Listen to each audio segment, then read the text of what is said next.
मित्रांनो, गावाकडे एक म्हण आहे, भरोशाची म्हस पाण्यात बस. त्याचप्रमाणे भारताचे भरोशाचे खेळाडू आहे. त्यात अभिषेक शर्मा, कर्णधार सूर्यकुमार यादव आणि वरुण चक्रवर्ती सारखे महत्वाचे खेळाडू आहेत. विश्वचषक शेवटच्या टप्प्यात आला असला तरीही यांना अजूनही सूर गवसलेला नाही. यामुळे भारतीय चाहत्यांमध्ये खूपच नाराजी दिसून येत आहे. या खेळाडूंना डायरेक्ट प्लेइंग 11 मधून बाहेर काढा अशी मागणी होत आहे. मात्र फायनल सामन्यात तसं होईल का? कशी असेल भारतीय संघाची फायनलची प्लेइंग 11? तेच आज आपल्या व्हिडिओतून जाणून घेऊ. त्यासाठी व्हिडिओ शेवटपर्यंत पहा.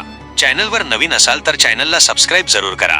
मित्रांनो, 2026च्या ICC T20 विश्वचषकाचा अंतिम सामना उद्या 8 मार्च 2026 रोजी अहमदाबादच्या नरेंद्र मोदी स्टेडियमवर भारत आणि न्यूझीलंड यांच्यात रंगणार आहे.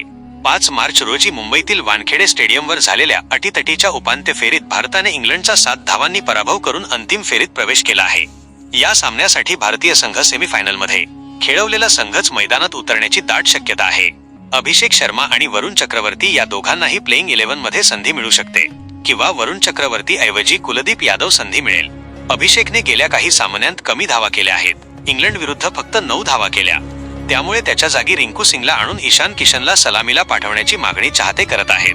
मात्र गौतम गंभीर आणि सूर्यकुमार यादव त्याला एक्स फॅक्टर मानून आणखी एक संधी देऊ शकतात. दुसरीकडे वरुण चक्रवर्तीने या स्पर्धेत आतापर्यंत 13 बळी घेतले आहेत, परंतु इंग्लंड विरुद्ध तो महागडा ठरला. त्यामुळे अहमदाबादच्या खेळपट्टीवर अनुभवाचा विचार करून कुलदीप यादवला संधी मिळण्याची शक्यता आहे. मित्रांनो, फायनल सामन्यात वरुण ऐवजी कुलदीपला संधी मिळेल का? या दोन्ही खेळाडूंची प्लेइंग 11 मधून हकालपट्टी करायला पाहिजे की नाही?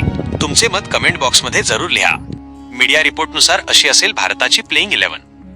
अभिषेक शर्मा, संजू सॅमसन, ईशान किशन, तिलक वर्मा, सूर्यकुमार यादव कर्णधार, शिवम दुबे, हार्दिक पांड्या, अक्षर पटेल, वरुण चक्रवर्ती किंवा कुलदीप यादव, अर्शदीप सिंग आणि जसप्रीत बुमराह. मित्रांनो, व्हिडिओ आवडल्यास व्हिडिओला एक लाईक जरूर करा.